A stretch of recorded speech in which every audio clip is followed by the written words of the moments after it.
মুক্তিযুদ্ধে বিজয়ের কয়েকদিন আগে ভারতীয় সৈন্যরা বাংলাদেশের সম্পদ লুটের উদ্দেশ্যে দেশে প্রবেশ করেছিল বলে অভিযোগ করেছেন বিএনপির চেয়ারপারসনের উপদেষ্টা জয়নুল আবেদিন ফারুক। তিনি বলেন, ১৯৭১ সালের ১৬ ডিসেম্বর বিজয়ের কয়েকদিন আগে সম্পদ লুণ্ঠনের জন্য ভারতের সৈনিকরা বাংলাদেশ প্রবেশ করেছিল। ১৬ ডিসেম্বরে বিজয় বাংলাদেশের সাধারণ মানুষের অর্জন।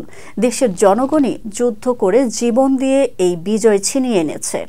তিনি আরও অভিযোগ করেন, ভারত বাংলাদেশে গণতন্ত্র প্রতিষ্ঠা চায় না। যদি ভারত সত্যিই গণতন্ত্র চাইত তবে ২০১৪ সালের নির্বাচনে শেখ হাসিনা কখনো ক্ষমতায় আসতে পারতেন না।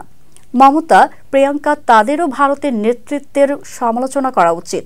শেখ হাসিনাকে ফেরত পাঠানো এবং বাংলাদেশে গণতন্ত্র প্রতিষ্ঠার জন্য ভারতকে উদ্যোগ নিতে হবে। ডক্টর মোহাম্মদ ইউনূসের প্রতি সমর্থন জানিয়ে তিনি বলেন, আপনার প্রতি আমাদের বিশ্বাস এখনো অটুট। দেশের বিরুদ্ধে ষড়যন্ত্র প্রতিহত করতে এবং গণতন্ত্র পুনঃপ্রতিষ্ঠা করতে একটি সুষ্ঠু নির্বাচনের রোডম্যাপ প্রয়োজন। এটি ২০২৫ বা ২০২৬ সালেই হোক না কেন।